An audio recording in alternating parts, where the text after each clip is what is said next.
يا نفس إن لم تظفري لا تجزعي.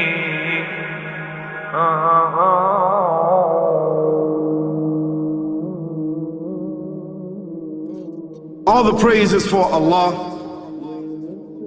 who is the author of all existence and the most generous to his creation, while he is also the all-compelling. He is the only one worthy of our worship, having no partners, no associates, no sons, no daughters, no one whom he must consult, and no one or anything which has any comparison with him. All the praise is for Allah, who is the King of all who claim sovereignty, the only one who has the right to legislate for his creatures. He is the giver of life. He is the causer of death, while death has no effect upon him, because he is the ever-living, the self-subsisting, the eternal and the only absolute. All the praise is for Allah, who has power over all things, and there is in reality no power and no strength, no influence to cause benefit or detriment except through him. It is he who created this complex world, the seen and the unseen, the evident and the speculative, the earth and all that is on it and everything that is in it. It is he who sent his messengers and prophets, alayhimus salam, with the common message of strict monotheism, which simply means that there's absolutely no one worthy of worship, no one worthy of our obedience except the Almighty, the One, the Absolute, and who has no partners. The earlier messages which changed the world in the area in which the prophets were sent,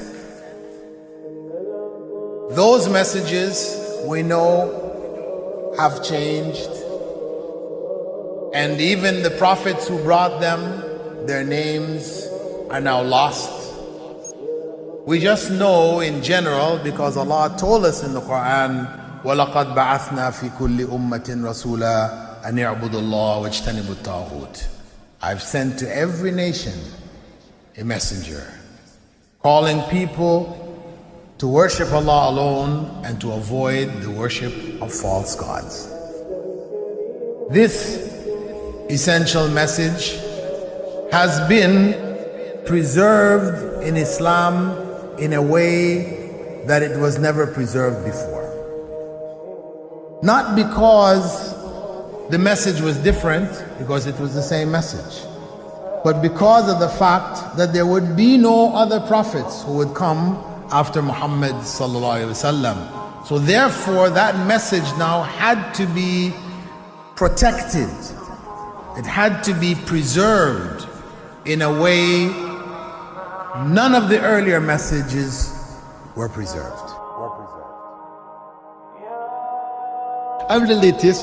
What you say you have come to know 40 years back, and what you call the Big Bang is already mentioned in the book which I read, the glorious Quran. It's mentioned 1400 years ago in Surah Anbiya, chapter number 21, verse number 30, which says, Avalam yaral lazina kafaru. Do not the unbelievers see anna samawati wal arda kanat ratkan fataqnahuma, that the heaven and the earth were joined together and we clove them asunder. What you're talking about, the Big Bang, I try and imagine compressing a spring. I push it closer and closer and closer together so it's smaller and smaller and smaller, and I've stored a tremendous amount of energy in that spring, and when I let it go, it bursts out, it bursts out, it bursts out. the creation of the universe, which you came to know 40 years back, is already mentioned in this book, the glorious Quran, 1400 years ago. Who could have mentioned that in the Quran? So the atheists will say, maybe someone wrote, maybe it's a fluke, maybe it's a guesswork. A human being, regardless of who they are, or where they are, or what they do, will have this curiosity. They'll want to know, why am I here? How did I get here? And do I have a purpose? And if so, what is it? The only one who would really be able to answer that question would be the Creator himself. If there is a Creator, it would be up to him to tell us why we were created and what he expects from us and what this life is really about. Allah has shown the people from the time of Adam until right now, has shown the people what he wants from them. And it's a very simple thing, and that is that worship be for him alone without any partners. In fact, we know this life to be a test from Almighty God. That's why we're born, and that's why we die, because there has to be a beginning and an end for us to be tested on. The next life, after this life, no one will ever die again. A bad person or a good person. Both are brought back, and they continue to live in the next life, either in good shape or not so good shape, depending on how they did on the test.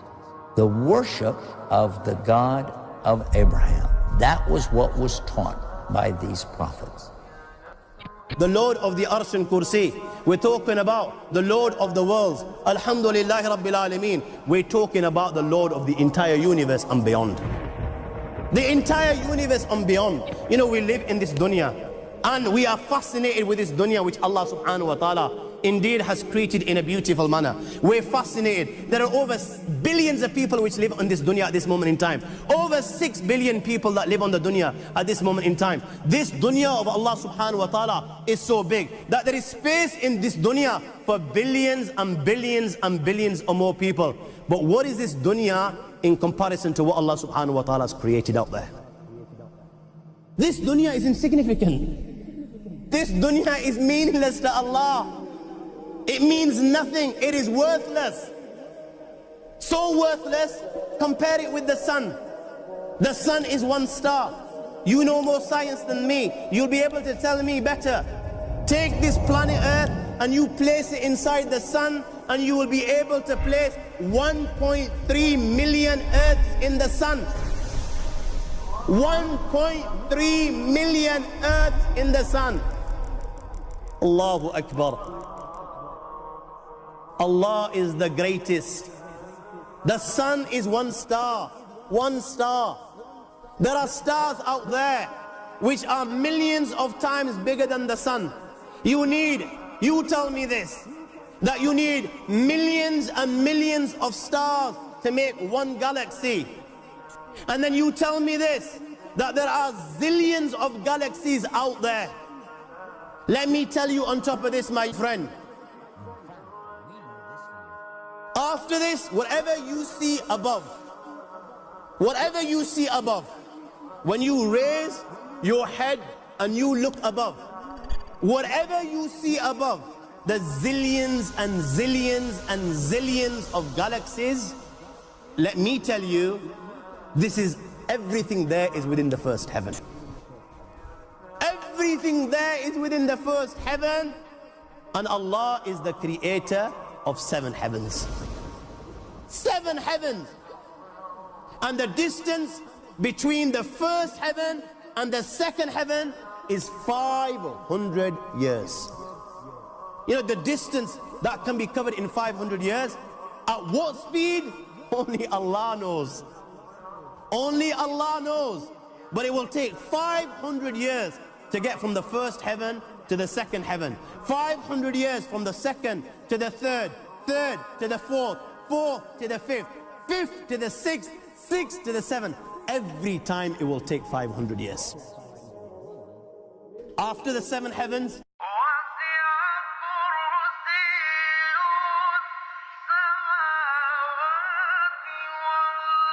وَسِعَ كُرْسِيُّهُ السَّمَاوَاتِ وَالْأَرْضِ. You all read the Ayatul Kursi. You all know the Ayatul Kursi. After this, you have the Kursi of Allah. You have the chair of Allah subhanahu wa ta'ala.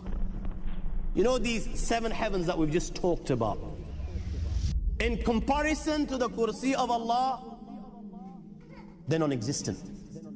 They're meaningless. Rasulullah sallallahu alaihi wasallam has given an example in a hadith, just to give us a little bit of understanding with regards to the 7 heavens in comparison to the kursi of Allah. Take a ring from your finger, take it off, the small ring that you have, and place it, let's say, in a desert, the Sahara Desert. It's the biggest desert in the world. You know that ring that we take off from our fingers and place it in the Sahara Desert? What comparison is in between the ring and the Sahara Desert? Nothing. Nothing. The 7 heavens is the ring, and the kursi of Allah is the Sahara Desert.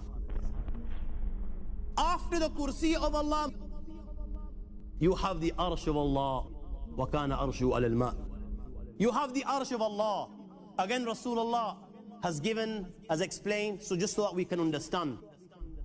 Take the ring, place it in the desert. This time, the ring is the kursi and the arsh is the desert. What is the kursi in comparison to the arsh of Allah? Nothing. Then you have angels which carry the arsh of Allah. Their heads are in the 7th heaven and their feet are in the lowest earth. My friends, then you have the Lord of the earth and kursi. لا تدركه الأبصار وهو يدرك الأبصار وهو اللطيف الخبير. He is beyond the size of Allah, who Allah is, what Allah is. The greatness of Allah is beyond the comprehension of my little mind. This is the being that you and I are messing with.